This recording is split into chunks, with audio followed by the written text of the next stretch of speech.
E nós vamos conversar com o professor da Faculdade de Direito da Universidade Federal Fluminense, integrante da Associação Brasileira de Juristas pela Democracia, ABJD, Rogério Dutra dos Santos. Bom dia, Rogério. Bom dia, Glauco. Bom, Rogério, o assunto não poderia ser outro que não a resistência armada do ex-deputado Roberto Jefferson à ordem de detenção que foi expedida contra ele. Lembrando que essa ordem só existiu pelo descumprimento de condições para a permanência de Jefferson em regime de prisão domiciliar. Ele não poderia, por exemplo, se manifestar em redes sociais, conceder entrevistas, e ele fez isso, inclusive, reiteradas vezes. Como é que você viu esse episódio de ontem, Rogério?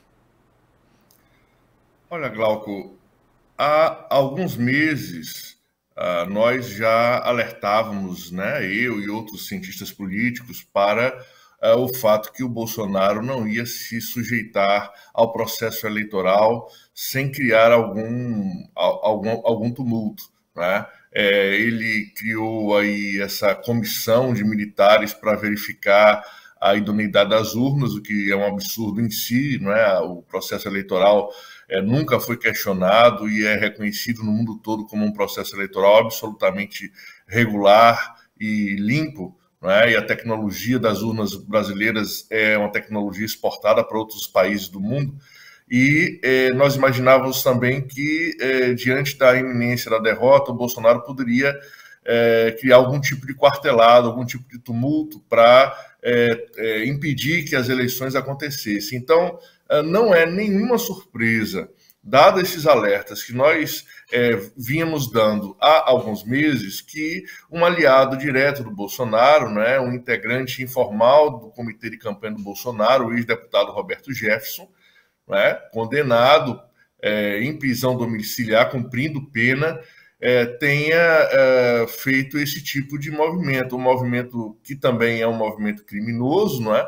Ele atirou em policiais federais e isso é crime de homicídio, embora ele tenha dito que não tinha intenção de ferir ninguém, isso não existe, né? Ele pegou granadas e atirou com fuzil, ele não tem perícia para atirar com fuzil, ele não poderia sequer ter um fuzil em casa, e isso aí é tentativa dolosa de homicídio, deve ser encaminhada ao Tribunal do Júri, e Roberto Jefferson deve ser julgado também por essa tentativa de homicídio. Foi uma humilhação à Polícia Federal, não só essa reação, né, como principalmente a atitude do presidente da República de enviar o seu ministro da Justiça para negociar a prisão de um cidadão comum, de um criminoso condenado.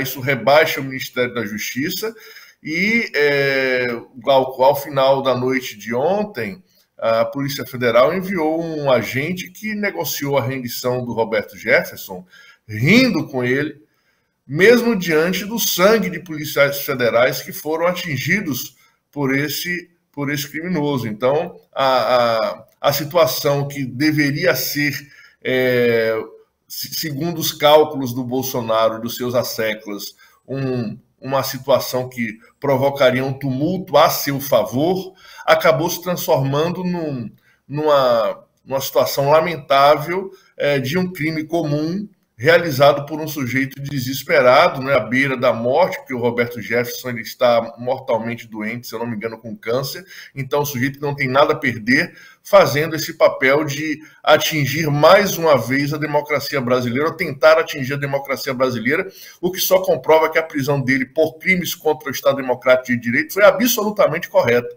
né? Então, essa atitude do Roberto Jefferson corrobora a decisão originária do Supremo Tribunal Federal de mantê-lo preso, né, de condená-lo por crimes contra o Estado Democrático de Direito. O que o Roberto Jefferson fez ontem foi mais uma vez atentar contra o Estado Democrático de Direito, tendo inclusive dias antes cometido um conjunto de falas misóginas e agressivas, violentas, contra a ministra Carmen Lúcia do STF. Então, no conjunto da obra, o bolsonarismo deu errado, né? Não funcionou, não alcançou a sua finalidade, porque, o Glauco, se nós analisarmos a questão eleitoral propriamente dita, numa reeleição para presidente da República, o que o povo julga é se o presidente ele governou bem. E o Bolsonaro fez um governo absolutamente desastroso, especialmente na economia. O povo está passando fome, o salário mínimo não foi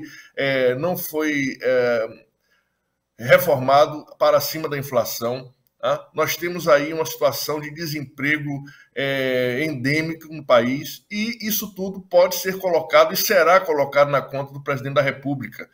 Então, o fato do Bolsonaro estar atrás nas pesquisas eleitorais não é novidade, não é uma surpresa, e também como essa tentativa aí canhestra de tumultuar o processo eleitoral já era algo esperado e está sendo rechaçado unanimemente pelos meios de comunicação de massa, inclusive.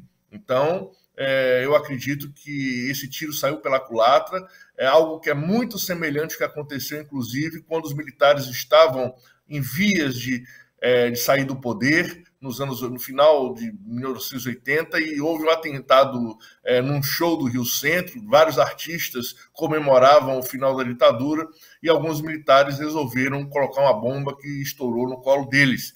Da mesma forma, essas granadas do Roberto Jefferson, esses tiros que ele desferiu contra a Polícia Federal querendo atingir a democracia brasileira, estourou no colo de Bolsonaro. Essa que é a verdade.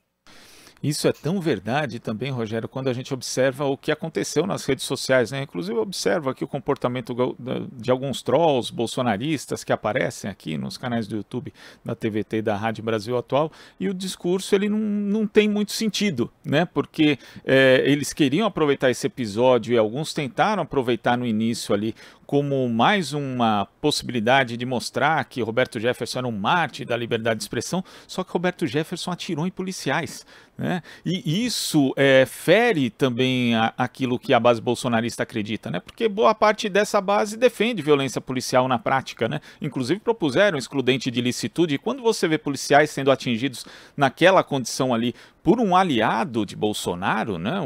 Aliás, um baita aliado. Vamos lembrar que Padre Kelmon só existiu como uma espécie ali de elemento provocador no debate porque era vice de Roberto Jefferson, que teve a candidatura impedida. Então isso acabou desordenando todo esse discurso dessa base bolsonarista, principalmente nas redes sociais, Rogério?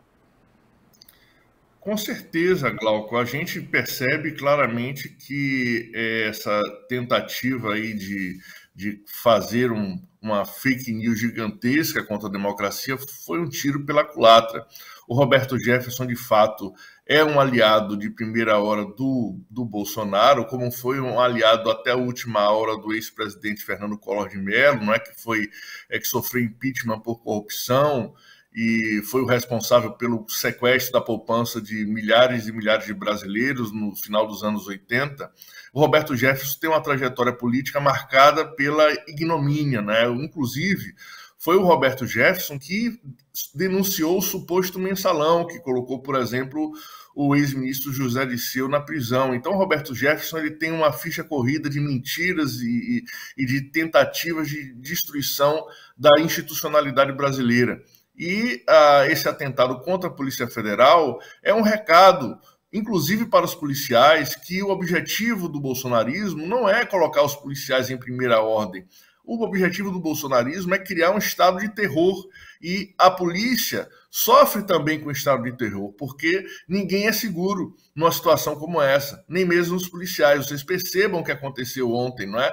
É uma coisa absolutamente impensável você ter policiais federais cumprindo um mandado de prisão absolutamente regular, uma atividade que eu diria, inclusive, que é uma atividade burocrática quase, e são recebidos a bala e a tiro de fuzil e a explosão de granada. É uma coisa inominável, uma violência absurda, somente aí um drops, né? Como a gente diz quando vê um filme, né? A gente tá vendo spoiler aí do que seria um segundo mandato do governo Bolsonaro, ou seja, um mandato eivado de violência e com o objetivo de transformar o Brasil no Afeganistão, né? Ou seja, num país sem lei, um país sem regra, com cidadãos armados, com cidadãos radicalizados por um discurso de ódio. E esse é o futuro distópico que o Bolsonaro apresenta através do seu agente aí, do seu coordenador de campanha informal, o Roberto Jefferson, né? Esse sujeito que é condenado, que foi ontem preso em flagrante delito por tentativa de homicídio e que deve provavelmente permanecer na prisão até o fim. É lamentável esse ocorrido, mas também, de alguma forma, aponta para uma certa resistência das instituições democráticas, especialmente a resistência do Supremo Tribunal Federal e do Tribunal Superior Eleitoral, que são, eu diria, os últimos bastiões da democracia no Brasil, visto que a própria presidência da República está sendo usada como um elemento de dissolução da ordem democrática. Agora, tem alguns aspectos que precisam ser investigados nessa história, Rogério, porque não é possível alguém que esteja em prisão domiciliar ter acesso a armas, inclusive algumas armas, a gente ainda não tem detalhes, que nem a polícia mesmo, a polícia militar, por exemplo, tem acesso, né? Então, isso precisa ser investigado. E você, como você viu a condução na prática de todo esse episódio ali? Porque tivemos os agentes da Polícia Federal tentando cumprir uma ordem judicial, foram recebidos à bala, e nossa solidariedade, inclusive, a eles, aos familiares ali que também os acompanham. Agora, o comando da Polícia Federal, no caso, poderia ter agido de uma outra forma, que não deixar, por exemplo, contaminar a cena do crime, né, com elementos, com pessoas estranhas ao processo. Inclusive, nesse vídeo que você citou, em que aparece alguém negociando com Roberto Jefferson, só faltou ali uma bolachinha, um chazinho, né? Tá o Padre Kelmon. Quer dizer, que é uma figura que chegou ali e ele entrega as armas que teriam sido usadas por Roberto Jefferson. Ali você vê que não tem proteção, não tem nada. Quer dizer, tudo isso precisa ser muito bem analisado, Rogério, porque não é possível, né? Inclusive a Associação de Peritos Criminais já emitiu nota falando desses absurdos. Tudo está muito mal feito, muito mal explicado, Rogério. Certamente, Glauco. Em negociação de crise, você não introduz um sujeito que é alheio às forças policiais no processo de negociação. Tá? Então, ali, não só a contaminação do local do crime, mas o encaminhamento do processo de negociação foi totalmente alheio às regras estabelecidas internacionalmente para negociação de crise e superação de situação de refém ou elementos semelhantes. Então, nesse sentido, a Polícia Federal, se por um lado garantiu, não é, impediu que se escalasse a violência, que era a pretensão do Roberto Jefferson, ele claramente queria ser imolado, ser transformado no Marte. A Polícia Federal manteve o sangue frio, pelo menos os policiais que chegaram lá no primeiro momento, pelo que tudo indica, mantiveram a tranquilidade, e depois a Polícia Federal soube, de alguma forma, reduzir a possibilidade a zero de uma reação, mais uma reação violenta aí, de resistência à prisão. O que acontece, Glauco, é que nós estamos aí diante de um desrespeito estrutural às instituições políticas, inclusive as instituições policiais, que vem sendo perpetrado pelo presidente da República. Você lembre, Glauco, que o Bolsonaro, ele trocou mais de, eu acho, 4 vezes o comando da Polícia Federal, sempre que a Polícia Federal, fazendo o seu trabalho, por acaso encontrava vestígios de crime no que dizia respeito aí os correligionários do próprio presidente Bolsonaro, inclusive de seus filhos. Então, esse aparelhamento da Polícia Federal é uma atitude absolutamente inconteste de violação e de desrespeito institucional em relação às polícias no Brasil. Então, os policiais hoje no Brasil têm aí o exemplo de como eles serão tratados pelo Bolsonaro, pelo bolsonarismo. Né? É uma forma de repente, acordar desse sono aí, dessa hipnose, de que os policiais entendem que vai ser tudo fantástico com o Bolsonaro, estamos totalmente respaldados pelo presidente. Não estão. Cumprindo o seu trabalho, os policiais federais foram atingidos por granadas pelo principal aliado político do presidente Jair Bolsonaro, Roberto Jefferson, que articulou essa candidatura à presidência, né, a dele, próprio Roberto Jefferson. Ele é candidato a presidente da República, ele só não pôde participar da campanha eleitoral porque estava preso. E aí, no seu lugar, ele escalou esse falso padre que tumultuou o debate eleitoral e pode, inclusive, ter conseguido levar as eleições para um segundo turno, porque tudo indicava que o presidente Lula tinha condição de ganhar no primeiro turno. E aí a aparição desse padre Kelmon de última hora aí tumultuou o processo eleitoral e o Roberto Jefferson, portanto, tinha até ontem o total respaldo e admiração e o respeito do presidente Jair Bolsonaro, que, inclusive, teve uma outra atitude completamente